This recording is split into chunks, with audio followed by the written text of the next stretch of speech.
तो नमस्कार, एक बार फिर से आपका स्वागत है द क्राइम में। मैं हूं रवि चौहान। आज के इस क्राइम एपिसोड में कहानी मध्य प्रदेश के एक ऐसे चर्चित हत्याकांड की जिसने भारत के साथ साथ अमेरिका में भी हड़कंप मचा दिया। तारीख 14 मई साल 2014। जगह सतपुड़ा टाइगर रिजर्व एरिया। एक बरसाती नाला जो मई की गर्मी में करीब करीब सूख चुका था। यहाँ दो मजदूर गड्ढा खोद रहे थे। इन मजदूरों के साथ कुछ पुलिसकर्मी भी मौजूद थे। अब काफी देर तक गड्ढा खोदने के बाद भी मजदूरों के हाथ कुछ नहीं लगा। इस पर एक पुलिस अधिकारी ने कहा कि थोड़ा और गहरा गड्ढा खोदें। थोड़ा और खुदाई की गई तो फिर कुछ देर बाद उस गड्ढे से एक महिला की लाश निकली। उस लाश के कपड़े गायब थे और लगभग आधा शरीर गल चुका था।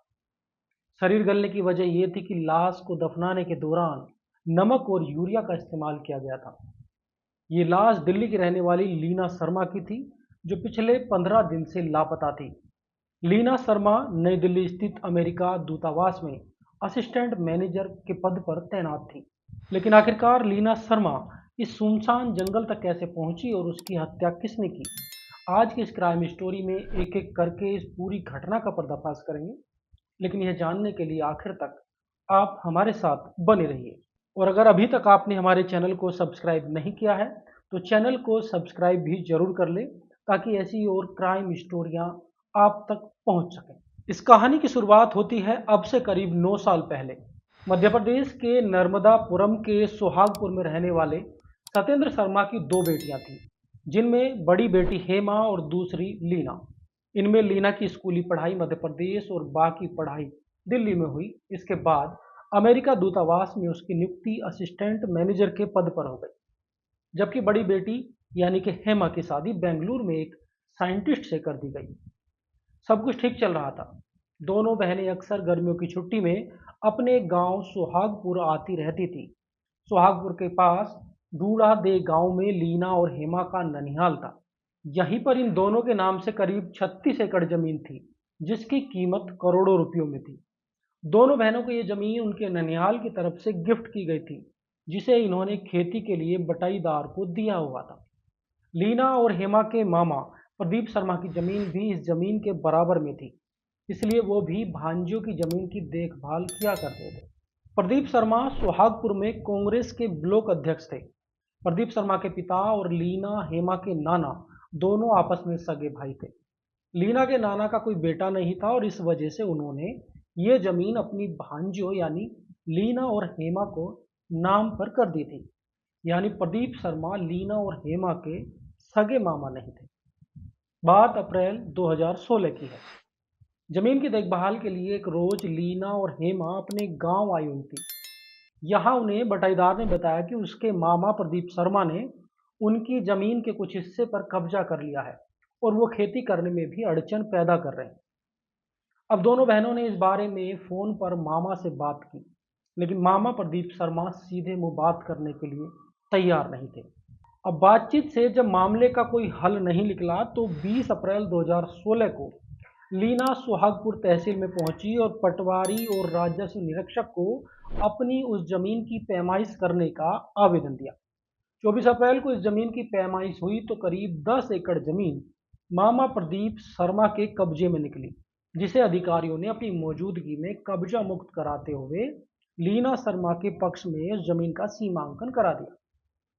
अब कब्जा मुक्त कराने के बाद लीना अपनी उस जमीन की फेसिंग भी कराना चाहती थी, ताकि भविष्य में मामा दोबारा से कब्जा ना कर सके। लीना शर्मा ने फेसिंग के लिए ठेका प्रताप कुशवाहा नाम के एक ठेकेदार को दिया।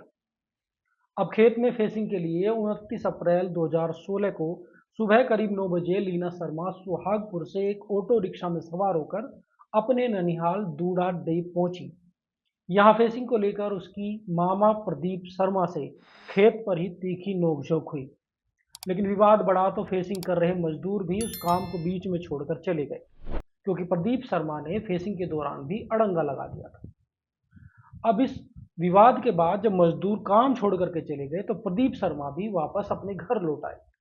लेकिन उस रोज लीना शर्मा शाम तक भी घर वापस नहीं लौटी और अगले कई दिनों तक भी उसका कुछ पता नहीं चला।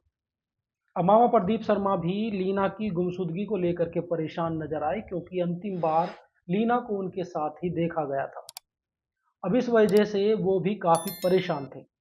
और जब कई दिन तक भी खोजबीन करने के बाद लीना का कुछ पता नहीं चला, तो 5 मई 2016 को खुद प्रदीप शर्मा ने अपनी भांजी लीना शर्मा की गुमशुदगी की रिपोर्ट दर्ज कराई। अब रिपोर्ट में प्रदीप शर्मा ने बताया कि उनकी भांजी लीना शर्मा अमेरिका एम्बेसी में असिस्टेंट मैनेजर के पद पर काम करती है, जो पिछले 28 अप्रैल 2016 को उनसे मिलने गांव दूड़ा दे आई थी। मुलाकात के बाद जबलपुर जाने की बात कहकर वो निकली, लेकिन अगले दिन 29 अप्रैल को जब उन्होंने उसे फ़ोन किया तो उसका मोबाइल स्विच ऑफ था।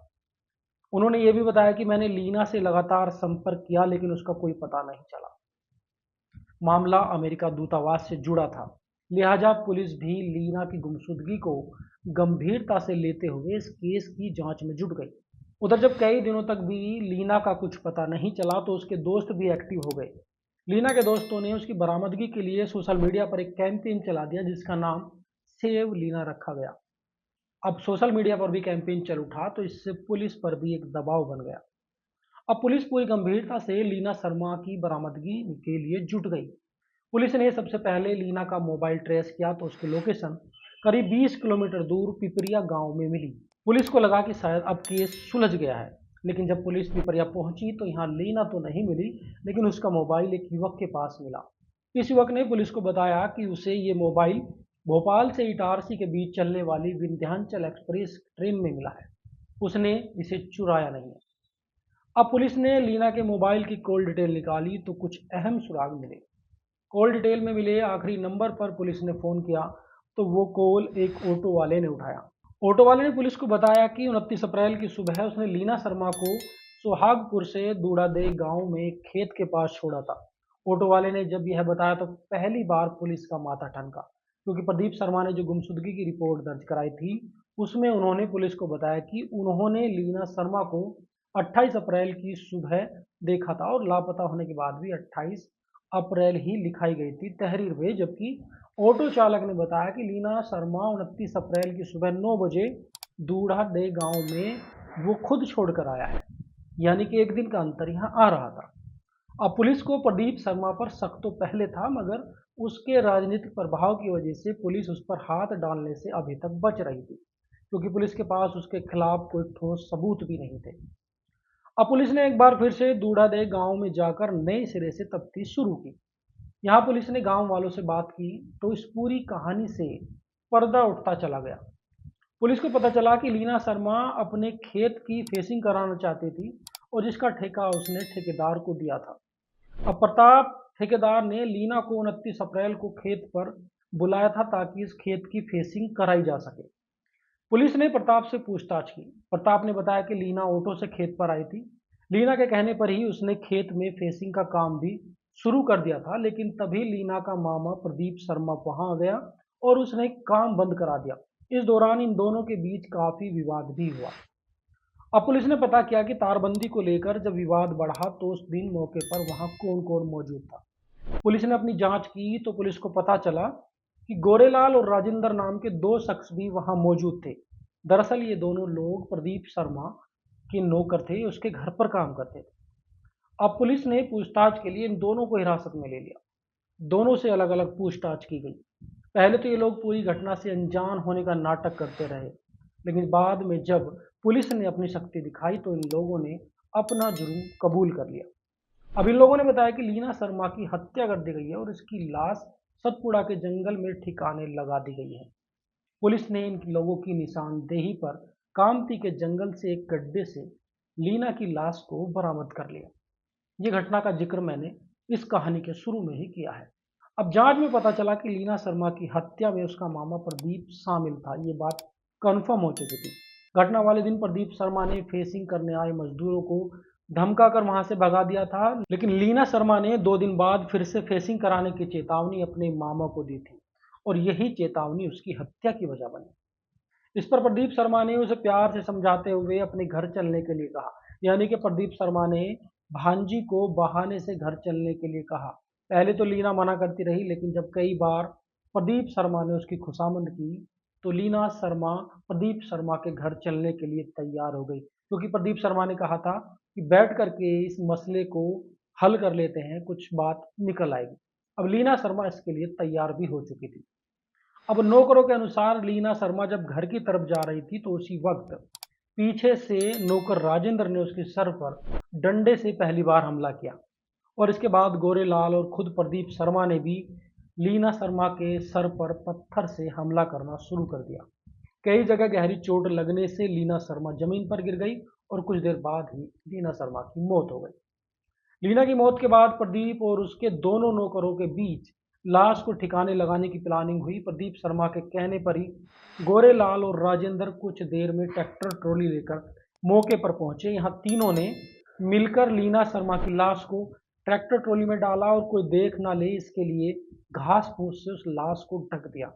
और फिर ये लोग सतपुरा टाइगर रिजर्व क्षेत्र में लीना शर्मा की लाश को लेकर पहुंचे और यहाँ एक गड्ढा खोदकर लीना शर्मा की लाश को दफना दिया। ये वही बरसाती नाला था जहां से लीना शर्मा की लाश बरामद हुई। इन लोगों ने लाश जल्दी गल जाए उसके लिए नमक और यूरिया का भी इस्तेमाल किया।